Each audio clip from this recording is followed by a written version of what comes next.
అందరికీ నమస్కారం. నేను మీ Anasuya Bharadwaj. Please like, share and subscribe మన గుంతకల్ న్యూస్.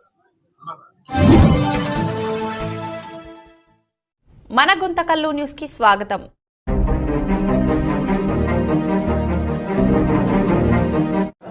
అన్నయ్య పద్మవిభూషణ్ మెగాస్టార్ చిరంజీవి గారి అన్నయ్య 70వ జన్మదిన సందర్భంగా ఈరోజు కసాపురం నెట్టిగంటి ఆంజనేయ స్వామి వారి ఆలయంలో ఉదయం నుంచి అనేక సేవా కార్యక్రమాలు, పూజా కార్యక్రమాలు చేశాము.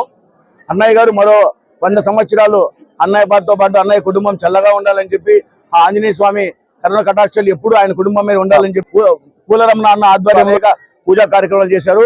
పూజా కార్యక్రమం అనంతరం ప్రసాద వితరణ కార్యక్రమం చేశారు. ఈ కార్యక్రమానికి ముఖ్య అతిథులుగా ఎమ్మెల్యే గుమ్మనూరు జయరాం గారి సోదరులు ఇక్కడికి రావడం జరిగింది. చాలా సంతోషం. ఈ నెల 22వ తారీఖు చిరంజీవి గారి బర్త్డే సందర్భంగా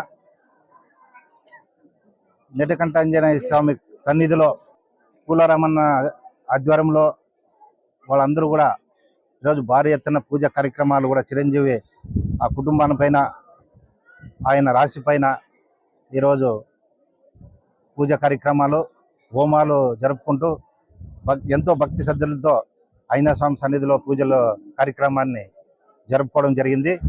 అదేవిధంగా ఈ కార్యక్రమంలో స్టేట్ అధ్యక్షులు భవానీ గారు, అదేవిధంగా పూలరమణ అన్న గారు, అదేవిధంగా వాళ్ళందరూ కూడా తదితర వాళ్ళందరూ కూడా వచ్చి ఈ కార్యక్రమంలో పాల్గొంచుకోవడం జరిగింది. అదేవిధంగా ఈరోజు ఈ కార్యక్రమంలో గుంటకల్ ఎమ్మెల్యే గుమ్మనూరు జయరామన్న గారి ఆదేశాల మేరకు నేను తమ్ముడుగా ఈరోజు చిరంజీవి బర్త్డే సందర్భంగా 22వ తారీఖు బర్త్డే సందర్భంగా పూజా కార్యక్రమంలో పాల్గొనాలని ఇక్కడికి రావడం జరిగింది.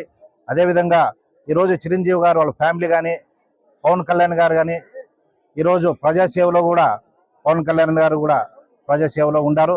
ఏదో డిప్యూటీ సీఎంగా ఈరోజు ప్రజలు కూడా ఆయనకి స్వాగతిస్తూ ఆయనకి డిప్యూటీ సీఎం హోదా వచ్చే ప్రజలు కూడా వాళ్ళ ఫ్యాన్స్, చిరంజీవి ఫ్యాన్స్ అయితేనేమి, పవన్ కళ్యాణ్ గారి ఫ్యాన్స్ అయితేనేమి ఈరోజు అంత పెద్ద పొజిషన్ పవన్ కళ్యాణ్ గారికి దక్కింది. అదేవిధంగా చిరంజీవి గారు కూడా ఎన్నో సేవా కార్యక్రమాలు, బ్లడ్ డొనేషన్, ఎన్నో సేవా కార్యక్రమాలు కూడా ఆయన కుటుంబంలో కూడా జరుపుకోవడం. అదేవిధంగా ఆంజనేయ స్వామి సన్నిధిలో ఈరోజు ఆయన పుట్టినరోజు సందర్భంగా 3 రోజులు కూడా వాళ్ళు ఈ కార్యక్రమంలో చేస్తూనే ఉన్నారు. కాబట్టి ఆయనకి ఆరోగ్యాలు, ఆయన 100 ఏళ్ళు ఆయన సురక్షంగా చిరంజీవిగా ఉండాలని సందర్భంగా కోరుకోవడం జరుగుతుంది.